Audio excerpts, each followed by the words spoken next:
Hello air sign, welcome to your Dark Angels Intuition channel. So ang gagawin ko ngayon is by elements February reading. So bakit by elements ginawa ko ngayon at hindi all signs, dahil hahabain ko yung reading ng every element. So by elements ang ginawa ko. Ano yung pwedeng mangyari this month of February, and ano yung gusto sabihin ng person mo sa'yo, and let's see kung ano yung pwedeng mga mangyayari, ano yung nangyari or anything. So Libra, Gemini, Aquarius. Hindi lahat ng Libra, Gemini, Aquarius maka-resonate dito, okay? So takes what resonates and leave the rest. Pwede itong vice versa, cross-watchers, pwedeng kayo at hindi sila Libra, Gemini, Aquarius. Put yourself in a situation kung saan kayo naka-resonate, guys, please.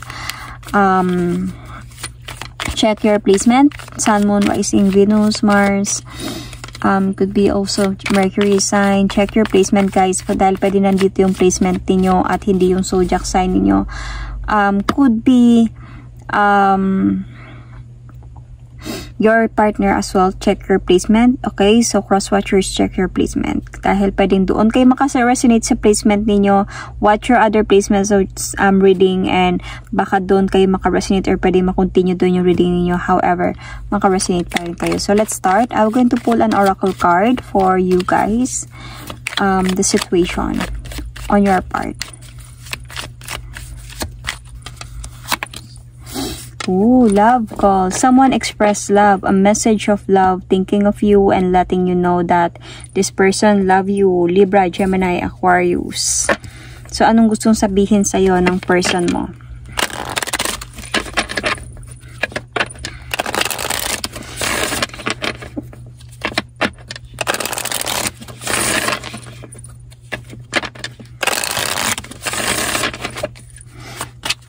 Libra, Gemini, Aquarius. Anong gusto sabihin ng person mo sa'yo?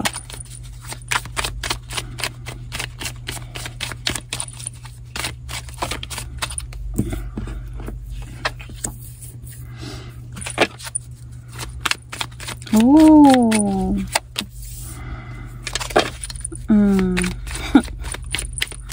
Why?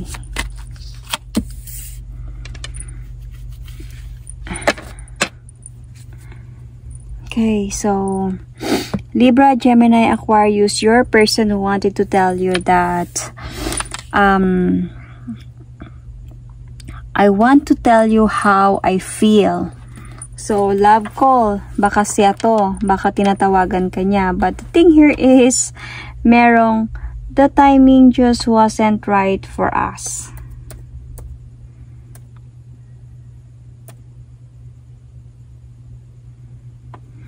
So, just being near you is intoxicating. So, let's see. I can see that this person love you. This person really like you. This person, parang andun sa point na really drawn into you. Parang this person really wanted to be with you.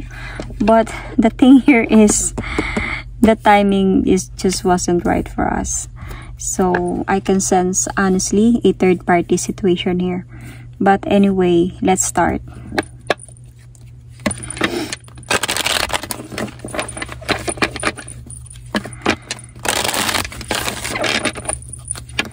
I want to tell you how I feel, Libra, Gemini, Aquarius. Bakit niya sinabi sa'yo to? I want to tell you how I feel. Might be siya yung gustong tumawag sa'yo or siya yung tumatawag sa'yo because gusto niya mag-express ng love niya para sa'yo. Siya ba yung nagme-message sa'yo and letting you know that I am thinking about you. So, I want to tell you how I feel, Libra, Gemini, Aquarius. Or let's just say Gemini, Libra, Aquarius.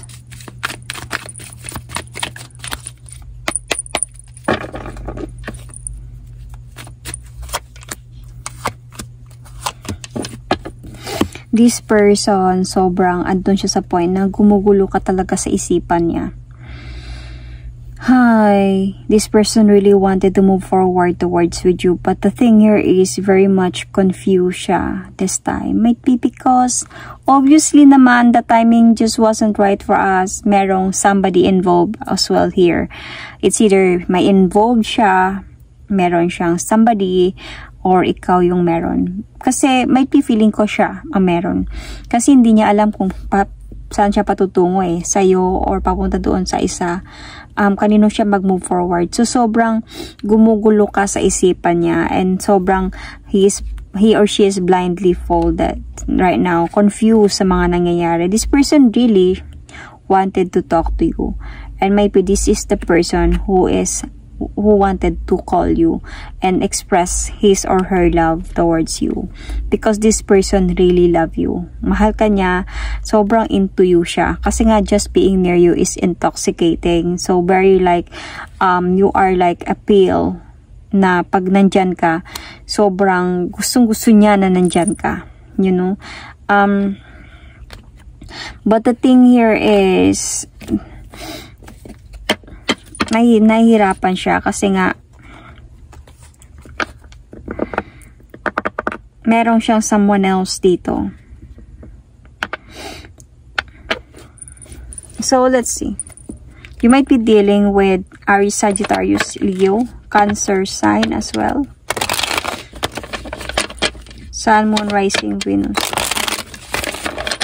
or Mars or Mercury sign.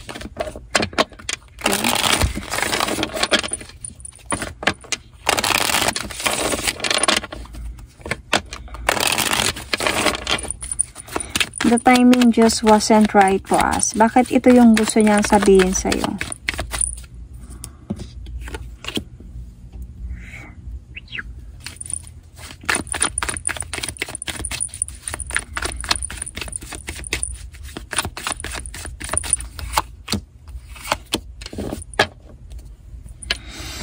Okay, because hindi niya kayang i-save yung relationship ninyo. Even if he is very much into you, hindi niya kayang i-save yung relationship niyo. Might be you are LDR here, Libra, Gemini, Aquarius. And this time parang kahit pa sabihin natin na he or she is so much into you, kailangan niya talaga pa rin na mag-focus on where he is right now. Might be kung saan may responsibility siya sa buhay. He's just really waiting for a sign from you to, alam mo yung, like, to be open-minded, pero to accept him. But that, I think, nahirapan din siya because might be hindi mo inallow to. Much better sa'yo na you just really wanted to heal from this relationship, from this separation. Could be may separation na nangyari sa inyong dalawa as an LDR. Could be some of you might be an LDR, of course, kasi nga love cold to So merong parang andun sa point na magiging imbalance lang if ever na mangyayari to. So hindi siya even sure about your connection. Kaya hindi siya sure na masasave niya yung relationship ninyo because the timing just really wasn't right for us. So, might be you became an option sa buhay ng person na to and hindi niya alam kung sino yung pipiliin niya because napunta siya sa point na hindi, like, so much into a woman siya or man like you. But this person really wanted to talk to you kasi sobra kanyang namimiss. Kaya gusto kanya talagang kausapin. And even honestly, gusto kanyang balikan. Gusto niya, this person is manifesting you into his or her life. Kaya nga nandun sa point na sa hindi niyo pagkakausap. The point na nung time na you put boundaries, you guard yourself from this person.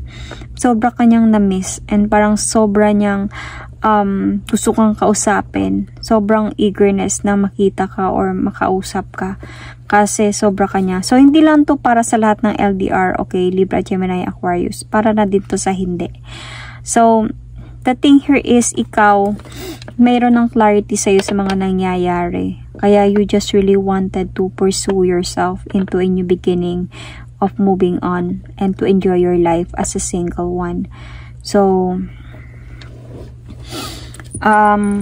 just being near you is intoxicating. So let's see kung bakit ito yung nasasabi niya.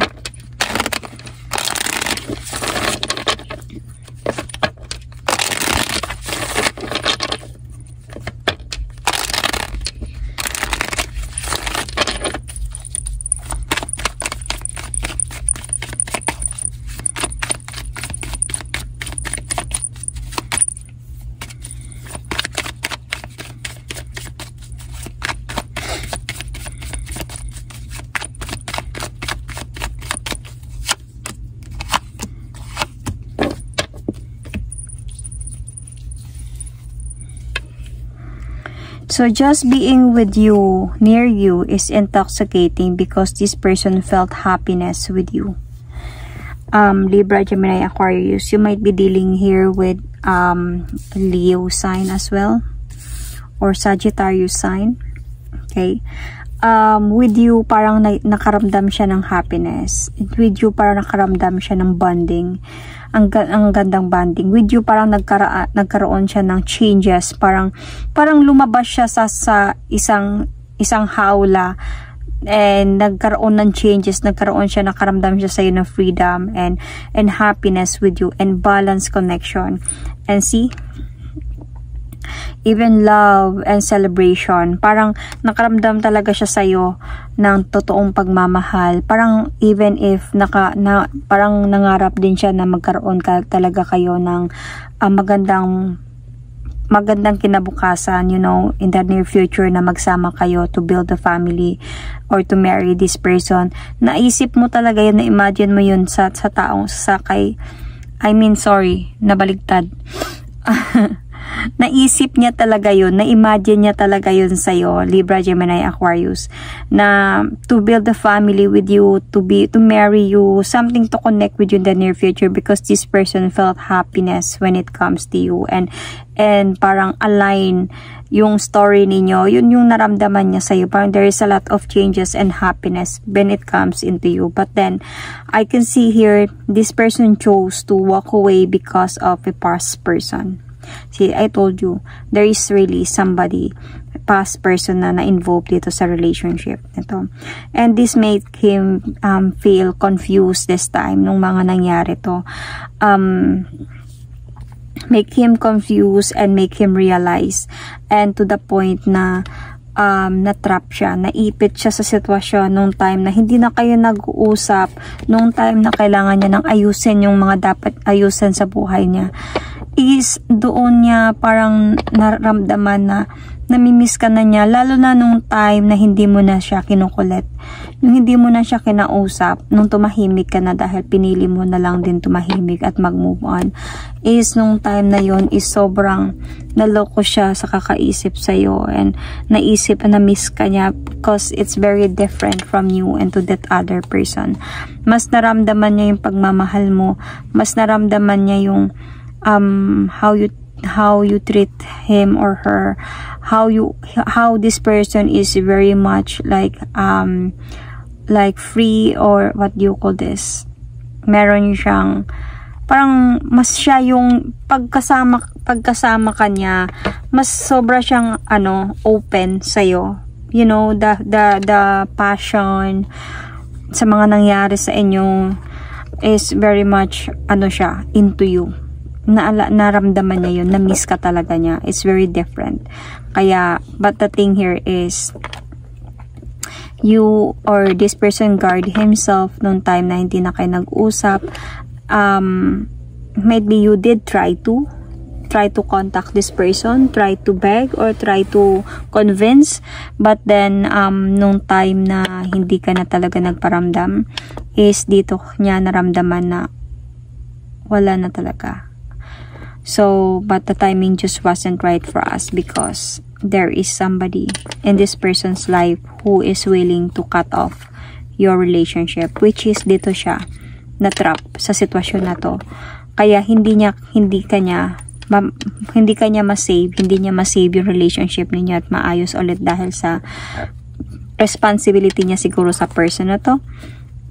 and dito na lang niya inayos yung, parang inayos niya na lang talaga yung sa kanila, even if honestly hindi siya happy sa ginawa niya, because nga he is so very much into you. So you might also be dealing with the Capricorn sign. You might have, and maybe this is you, Libra, Gemini, Aquarius. You might have a Cancer, Scorpio, Pisces in your chart. Anyway, let's see ano yung pwedeng mangyari this month of February sa sitwasyon na ganito.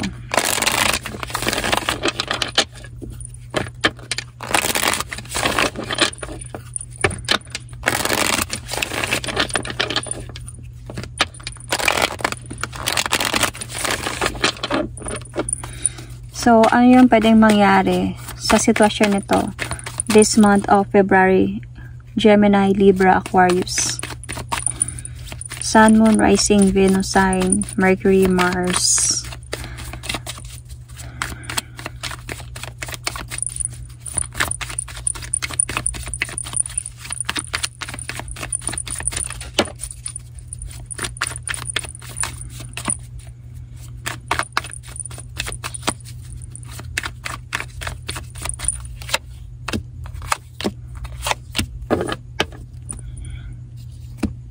Allah. God, this month of February, Gemini, Libra, Aquarius, this person will going to take the leap of faith towards a new beginning with you. Oh my God, babalik talaga to sa'yo. Mag-o-offer talaga siya sa'yo ng new beginning. Kasi through this, itong mga gusto niyang sabihin sa'yo, I don't know if nakikita niyo siya. I don't know paano ko ba ipapakita sa inyo. I want to tell you how much I feel. The timing just wasn't right for us, but just being near you is so intoxicating with the love call here. Someone expressing love, a message of love for you, thinking of you and letting you know that he loves you so much. So through these messages from your person is so much into you. So this month of February could be this person will going to take the leap of faith na ipaglaban yung pagmamahal niya sa'yo to offer you a new beginning. Dahil hindi pa talaga siya makamove on from you, Libra, Aquarius, Gemini. So, hindi talaga siya pa makamove on sa you. Through this, so hard to let you go. It's so hard na wala ka. Hirap na hirap siya. And dahil sobrang mahal ka niya. Kaya parang maglalakas siya ng loob to fix your relationship again. Whatever it takes, this person will going to communicate with you. Gagawin niya ang lahat para magkaroon ng communication with you. Parang ipaglaban niya to through this hardship na meron siya ngayon. Ipaglalaban ka niya. But the thing here is, hindi siya sure kung papayag ka pa ba, kung tatanggapin mo pa ba siya ulit or hindi na. Kung magiging okay ba yung outcome or what, because kung naka-move on ka na and ready ka na to walk away, baka hindi mo na siya tatanggapin because of what he did to you.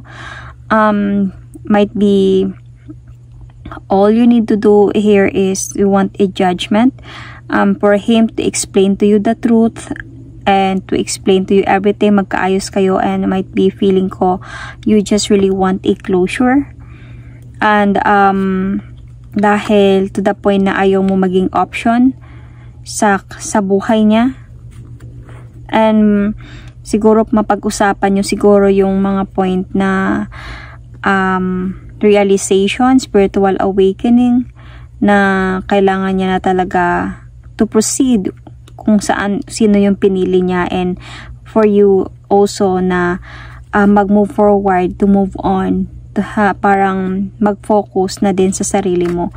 Feeling ko yun yung pinaka may na mangyayari this month of February, yung closure ng relasyon ninyong dalawa.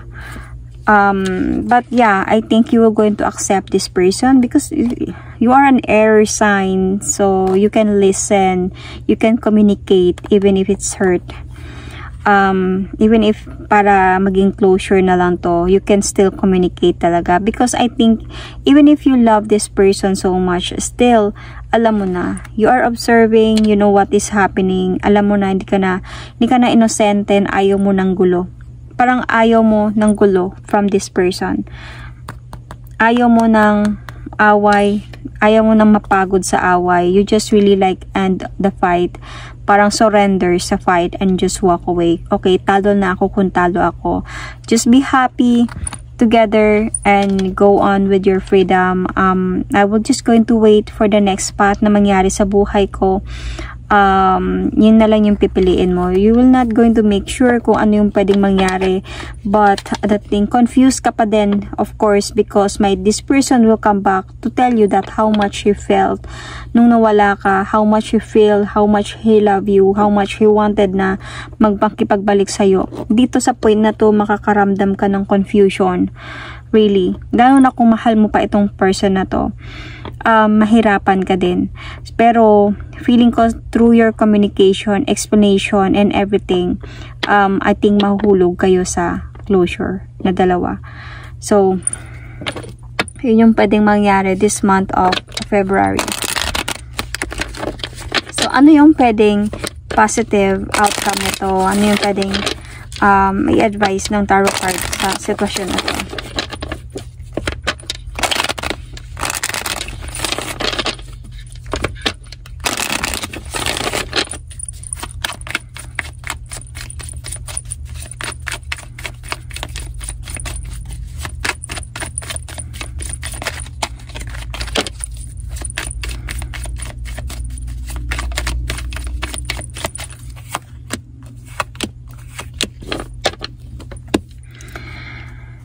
Okay, so I think the idea of closure is really good idea na gagawin sa relationship na meron kayong dalawa. And I think here that dahil nga para hindi na kayo magkakaroon pa ng kaguluhan sa isipan, di makakatulog sa gabi. Siguro yung closure na yun, better na nangyari yun kasi nga some of you or both of you really cannot sleep at night thinking about sa inyong dalawa, sa mga nangyari sa hindi nyo pagkakaunawaan, sa cheating na ginawa ng person mo, sa paniniwala mo, niloko ka lang talaga niya, sa mga nawasak sa relasyon ninyo. So much better na yun na nagkaroon kayo ng closure, or this February magkakaroon kayo ng closure. Okay, kung hindi pa man to nangyayari, much better na pag-usapan ninyo to para hindi nyo na isipin yung mga itong mga outcome na to na pwedeng mangyari kung hindi kayo magkakaroon ng pag-uusap through your closure. So just plan and explain everything. Ayusin yung mga dapat ayusin yung mga hindi pagkakaunawaan, and of course and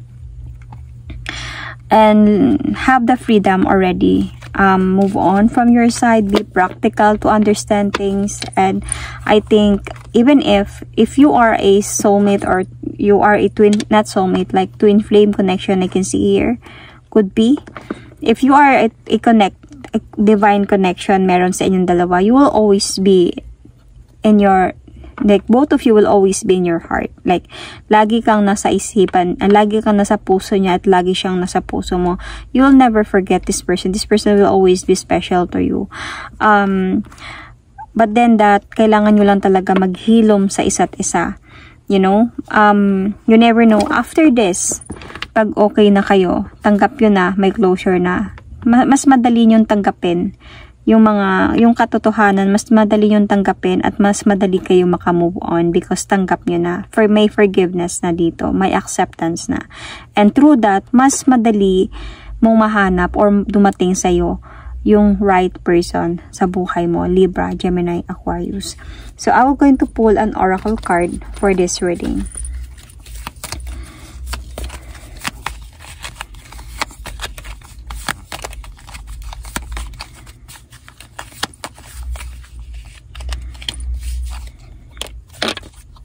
See, I told you.